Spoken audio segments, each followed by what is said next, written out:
Hey, what's up, and welcome back to Interpreting Stars, where today I'm going to be bringing it back to the Fantasia Film Festival to talk about a film that sprung up out of nowhere for me and wasn't originally on my planned films to review, but once it showed up, I jumped on it. It's Blue Whale, or hashtag Blue Whale, depending.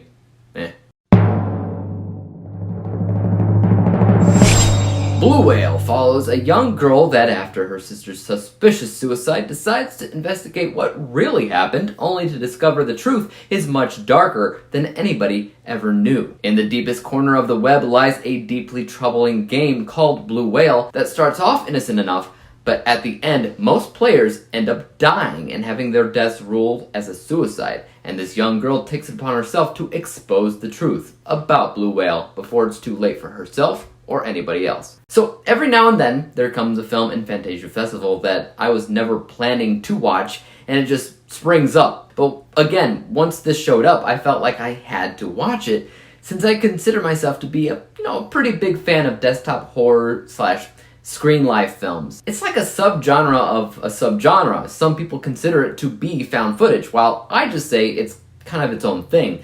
But it belongs in that area of a film that showcases amateurism in a very different, yet welcome light, at least for me. I was actually surprised to hear that this blue whale phenomenon exists, or at least existed at a time. There really was a game called Blue Whale that challenged people to do a bunch of different things, and it is said to be connected to deaths. What that reminds me of, actually, is the recent film Nerve, which sort of had the same idea. A dangerous viral game that once you're in, you can't escape, but that was much more Hollywoodized than this film, which of course is much more subdued, less action, more psychological thrills, so to speak. Is it the best desktop horror film I've ever seen? No. But because there's also not an oversaturated market that's doing this yet, it still feels relatively fresh.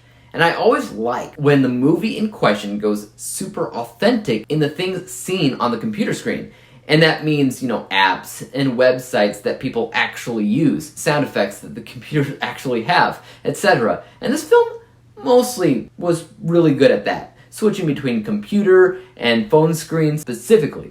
I think anybody that watches the film will be able to pick up on the netbook website that's clearly ripping off of Facebook. That's the one area of the film that didn't quite reach the level of authenticity that I would have preferred to see. Also, the villain of this film has a pretty creepy mask. One, just to look creepy in a very effective manner, and two, most likely to hide their identity. It definitely did its job looking creepy, that's for sure. But as for hiding the identity, I guessed that one way early on. I'm not gonna outright call it predictable. Sometimes just the fact that I've seen a million movies like this helps guide my ability to predict the outcome of certain films. So I don't know if other people will be able to figure it out like I did, but because I did, that lessened my experience just a little bit. I think the biggest thing with the movie, though, is just the fact that it's rooted around a concept that is at least somewhat inspired by reality, and something that most people may not be aware of. Plus, because it surrounds the topic of suicide, it may be touchy for some people, but personally, I just took that as an important message about what you mean to other people and how suicide is not the option. The whole reason why anything even happens in this film whatsoever is because a sister risks her own life to expose this blue whale thing. Everything is done out of an act of love. But I really don't want to talk too much about the film. Definitely go see it for yourself and experience it for yourself. My unbiased technical score wasn't too bad. It looks like a computer screen. It sounds like a computer screen, and it acts like a computer screen for the most part. But a little bit of the mystery sometimes drags on. So some of that pacing was a little bit affected. This score is 74%. My bias score was a little bit higher because, again, I am a fan of desktop horror, and this was decent. It may not be the best desktop horror film I've ever seen, but I did have a lot of fun with it. This score is 80%. And when we combine the two scores together, we come to the final rating of 77%. 77 out of 100 possible stars, or a B letter grade. Guys, have you seen Blue Whale?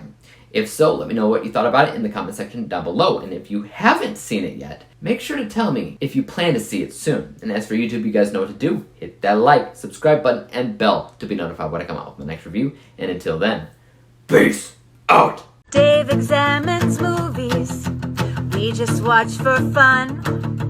Davey is the expert. He is the number